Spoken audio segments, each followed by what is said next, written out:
You ever get that itch behind your eyes, like the universe is trying to show you something, but it won't just say it outright? Like it's playing a little game, dangling a thread, waiting to see if you'll pull. Not loud, not obvious, just a whisper, a flicker, something off. And if you blink, you miss it. That's how the truth works, isn't it? Doesn't scream, just sits there, smiling while you stumble past it with your hands over your ears. Because most people, they say they want answers, they beg for signs. But when something finally shows up, raw and real and uncomfortable, they flinch. They back away. Call it crazy, call it coincidence, call it anything except what it is, a wake-up call. Funny thing about truth, it doesn't come dressed in a tuxedo. Doesn't arrive with balloons and streamers, doesn't hold your hand and ease you into it with a lullaby. No, it crashes through like an uninvited guest at your perfectly staged dinner party, muddy boots and wild eyes, knocking over the fine china while everyone pretends they don't see what's really happening. Because the truth, real truth, isn't pretty. It's not polite. It doesn't wait its turn. It shows up exactly when you don't want it to and says, hey, look closely, I'm what you're tasting. I'm what you've been avoiding. People like the idea of truth. They love to say they want honesty, transparency, enlightenment. But only if it feels good. Only if it plays by their rules. Only if it doesn't rip apart their carefully built illusions. They want the revelation without the demolition, but that's not how it works.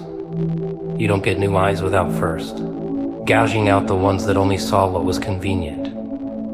And the old ones, they're so comfortable, aren't they? Tinted just right to make the world look safer, softer, manageable, and that's the trap. Comfort.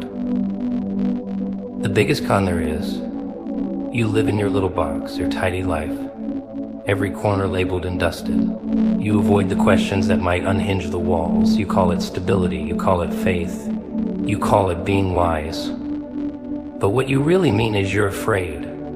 Afraid that the truth won't just change the way you see things, it'll change you. And deep down, you know you've built a home out of lies. Little ones, big ones, quiet ones. Some you inherited, some you crafted like art. Lies that made you feel okay when everything inside was screaming that something was wrong. So when the truth finally shows up, of course it looks like a threat. Of course it feels like betrayal, because it doesn't match the story you've been feeding yourself. The story where you're the victim, the hero, the hinders, understood genius, the one who always almost made it. And the truth. It doesn't care about your narrative, it just is raw, crooked. And you can't tame it with logic or explain it away with inspirational quotes. You either face it or you run. But the joke is, it never stops following you. You can ignore it, distract yourself, scroll, drink, pray it away, but it's always there. Waiting, and here's the real kicker: when truth comes disguised as disruption, it's doing you a favor. It's trying to save you from your own illusions. But it has to get your attention first, doesn't it? And what better way than chaos? That missed opportunity, that breakup, that job loss, that restless H at 3 a.m. That's not bad luck. That's a spotlight. That's the message: look deeper. Because nothing changes if nothing breaks. So it breaks. Not to hurt you, oh no, but to strip you of the mask you didn't even know you were wearing, but you fight it. You resist, you scream, why now? You try to glue the pieces back together, make it all look normal again. As if normal was ever the goal. As if normal didn't rot you from the inside out. You beg for peace. But peace doesn't come from pretending. It comes from finally seeing what's been in front of you the whole time. The people who don't care. The patterns that repeat, the addictions you dress up as personality, the dreams you bury beneath being realistic. And the minute you let the truth speak, really speak, everything begins to shift, but not gently. Not like a sunrise, more like an explosion. It clears the room. The people who only liked the version of you that stayed quiet, gone. The routines that numbed your mind, shattered. The beliefs you held like gospel, cracked in half, and in that wreckage you're not broken, you're free. Because now you can see, not through someone else's lens, not through fear, not through survival. You see through the storm, through the blood, through the dirt, and what's waiting on the other side of that mess, that's yours. But you don't get to it by staying clean, you get there by choosing to open your eyes even when they burn. By recognizing that the truth doesn't destroy you, it reveals you. The version that's been screaming beneath the surface, begging to be seen, but suffocating under all the masks. And maybe, just maybe, this time you let it through. It's cute, really. The way people whisper their prayers into the dark, hoping something bigger is listening. They say, "Give me a sign," like the universe is a waiter taking orders, and they expect their miracle served warm with a side of reassurance. But when the sign finally comes crooked, unpredictable, shaking the walls of their little world, what do? They flinch. They panic. They turn away. Because the truth is, they weren't asking for a sign. They were asking for permission. Permission to stay safe, to stay small, to stay exactly where they are but feel better about it. Signs aren't pretty little rainbows.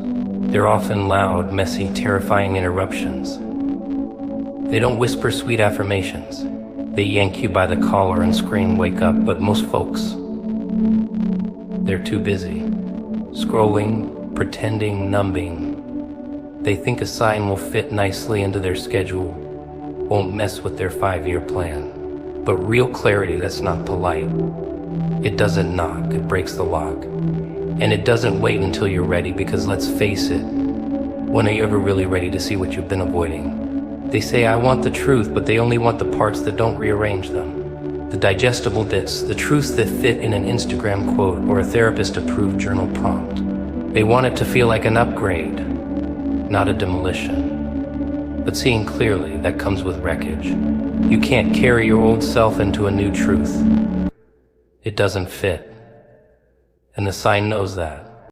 That's why it disrupts, why it arrives as heartbreak or betrayal or silence. You asked for it, clarity, and life delivered it wrapped in chaos. Because that's the only language it knows you'll pay attention to. But people run. Oh, they run fast. This can't be the sign, they say. It feels too wrong, too painful, too sudden. So they reject it, rewrite it. Say it was just a coincidence, just a bad week, just bad timing. But the sign, it doesn't go away, it lingers. It waits. It watches you bury it under excuses and distractions. And it laughs because it knows. Knows that deep down you saw it. Even if you didn't want to. Even if you pretended you didn't, there's this moment, just a flicker when you know. Before the mind starts its little dance of denial. Before the justifications flood in like an army. There's a second where your soul recognizes what's in front of you. And in that second, everything could change. But most people don't stay there. They run to what's familiar, to the pain they've already made peace with. Because that new truth, that fresh sign, it threatens their identity. Threatens the role they've rehearsed for so long. And they'd rather keep the performance. Going than rewrite the script. You can see it in their eyes, the ones who know but won't admit it. The ones still pretending they're waiting for a sign when it's been screaming at them for years. Their job is draining them. Their relationship is a cage. Their dreams are rotting in the corner. But they say, "I'm just waiting on confirmation." No, you're waiting for comfort. And truth doesn't offer that. It offers change. And change is ugly before it's beautiful, loud before it's peaceful. It rips your comfort to shreds before handing you your freedom. And that's the trick, isn't it? You don't really fear not seeing the sign. You fear what it'll cost you if you do. You fear what you'll have to let go of, who you'll disappoint, how you'll explain it. You fear becoming someone new. Because the old version of you, the one who begged for clarity, wasn't built to survive the aftermath of receiving it. And you know that. So you stall, you overthink, you pray again, hoping for a different version of the same message. But the universe doesn't play that game. It sends what you need, not what you want. You think missing the sign is the tragedy, but it's not. The real tragedy is seeing it, knowing it, feeling it shake you to your bones, and still choosing to close your eyes. still choosing to walk back into the dark and pretend you saw nothing. Because if you admit you saw it, then you have to act. And action, that means change.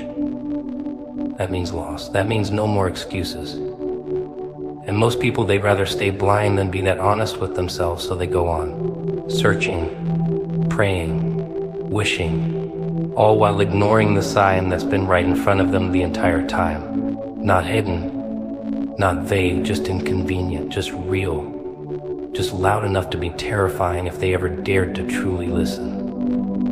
It's a strange little dance, isn't it? This whole thing about waking up.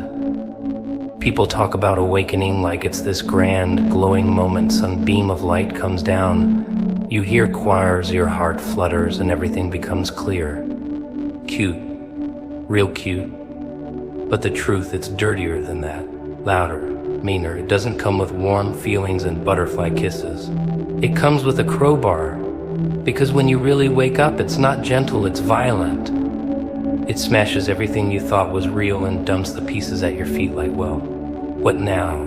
See, waking up isn't about feeling better, it's about seeing better. And once you see all you can't unsee, the curtain drops and you're staring at the wires, the fakes, the masks, the lies you dressed up as comfort. You look around at your life, your job, your friends, your thoughts, and suddenly they all feel like strangers. The version of you that accepted all of it, gone, evaporated. And now you're left with this raw, unfiltered version of reality that doesn't pat you on the back, it slaps you across the face. Most people don't want that. They say they do, they say I just want the truth. But they mean the soft kind. The kind that doesn't require them to burn down anything. Because real awakening, it costs you. It costs your excuses, your victimhood, your stories. You don't get to hold on to both your illusions and your freedom. One has to go. And when that moment hits, when the lights come on and you're staring at everything you've avoided, they want to go back. Back to sleep. Back to the lie. Because ignorance isn't just bliss, it's addictive, and that's where it gets interesting.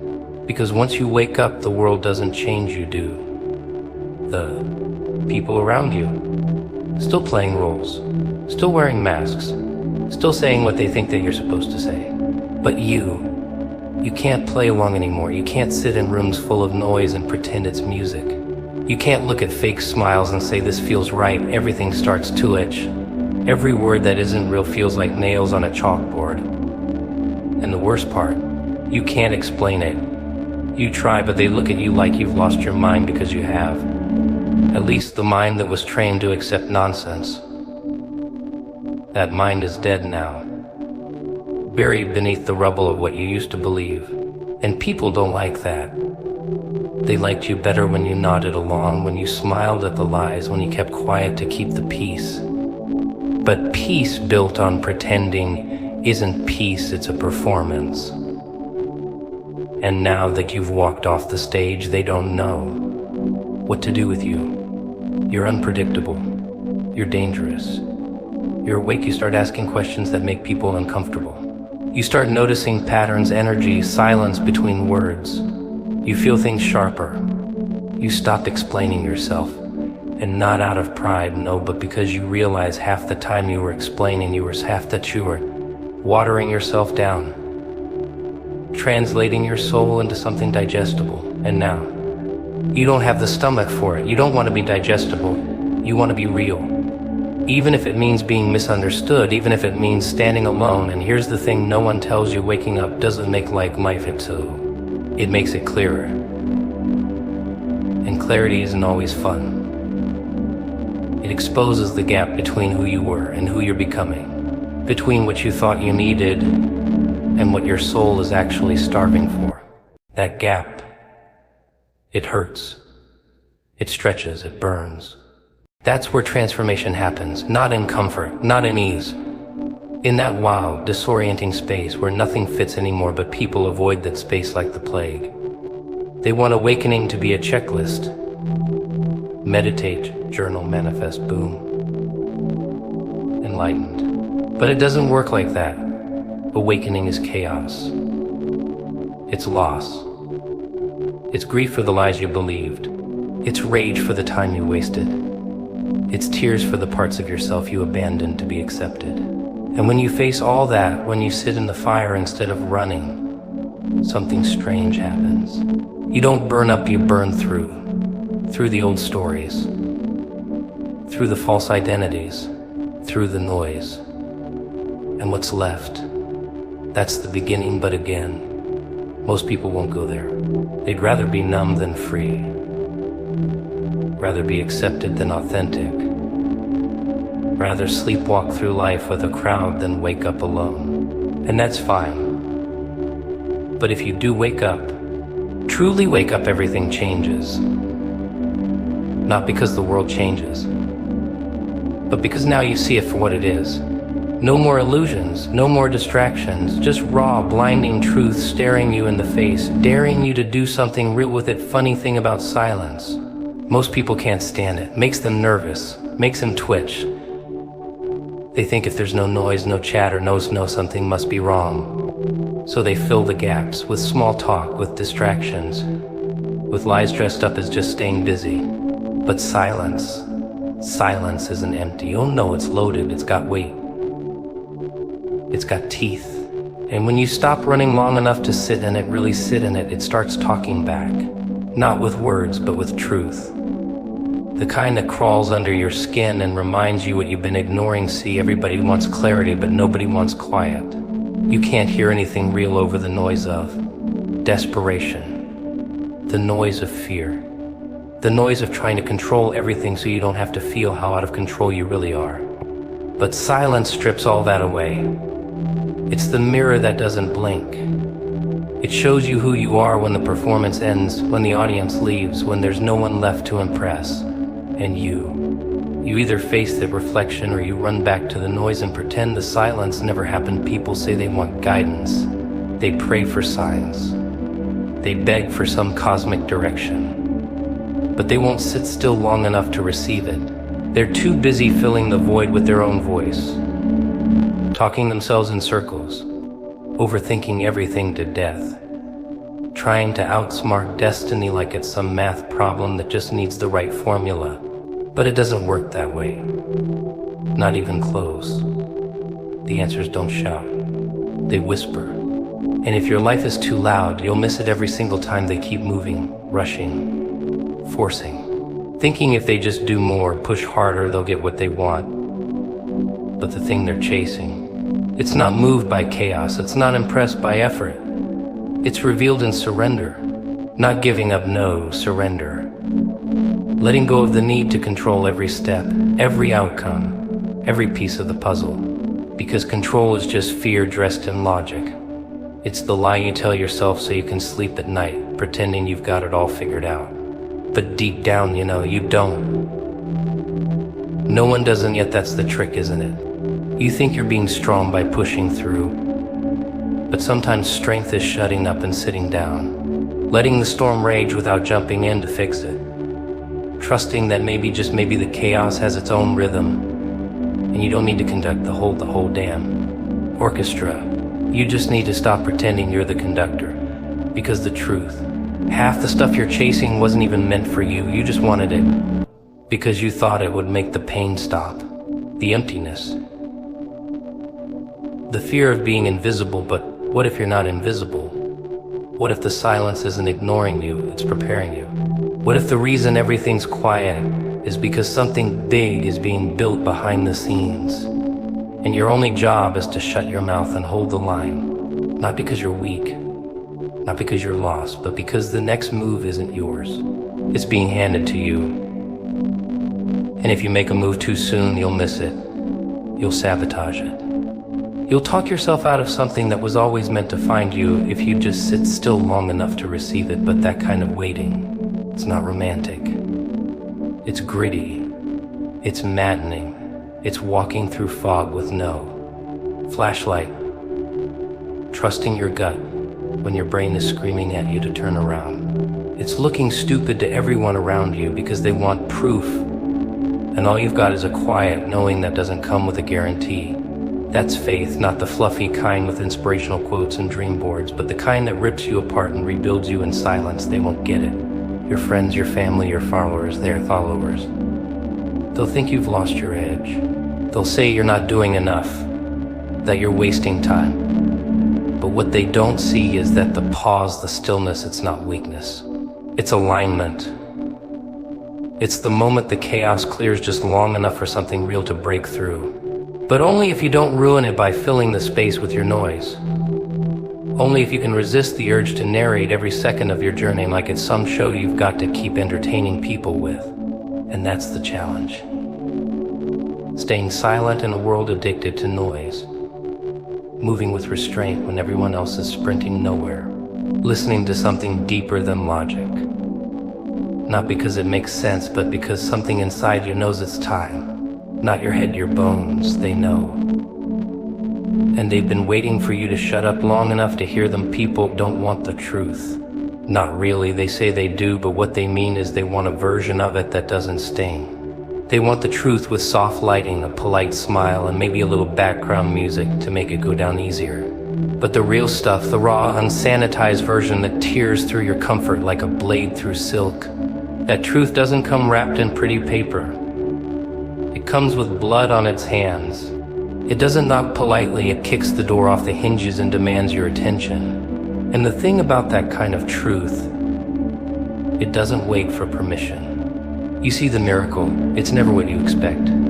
Everyone's looking for fireworks, big dramatic reveals, a sign in the sky with their name on it. But when it comes, it shows up like a whisper, like a glitch in the rhythm. A strange little shift in your chest that says, this is different. But people miss it. They're too busy looking for something louder, something shinier. So they walk right past the thing they've been praying for. They talk themselves out of it. They don't believe something that quiet could be that powerful, and that's where the joke really lands, isn't it? That the thing they've been waiting for has already arrived. It's sitting right there. But they're scrolling, they're talking, they're thinking, always thinking in the miracle. It's just watching them, waiting. Not offended, just patient. Because the miracle doesn't need attention. It doesn't need applause. It just is. And if you can't see it, well, maybe it wasn't meant for the version of you who needed all the noise. People think miracles are supposed to change everything. That they'll get the miracle and suddenly life will snap into place like a puzzle piece they've been missing. But what if the miracle isn't the change, it's the moment before the change? That split-second realization that maybe, just maybe, you're not broken. You're not cursed. You're not forgotten. You were just busy chasing shadows while the light stood still. And once you see it, that's when everything around you starts shifting. Not because the world changed, but because you did. But even then, people hesitate. They get scared. Because once the miracle shows up, they can't hide behind excuses anymore. They can't play the victim. They can't pretend they're lost when the map is sitting in their hands. And that's terrifying. Because the miracle demands movement, not the frantic, scattered kind. Not the desperate grasping for control. It asks for the quiet kind of movement. The kind that comes from knowing. From alignment. From finally understanding that not every battle requires a sword, some just need stillness. And here's the fun part, not everyone will understand why you're moving differently. Why you're suddenly walking away from things you used to cling to. Why you're not explaining yourself anymore. You'll look ungrateful, unstable, maybe even arrogant. Because people don't like when you stop needing their permission. When you stop playing the role they've assigned you. When you stop being predictable. But miracles don't come to make you likable. They come to wake you up. And that awakening, it costs you your old self, your old circle, sometimes your entire damned identity.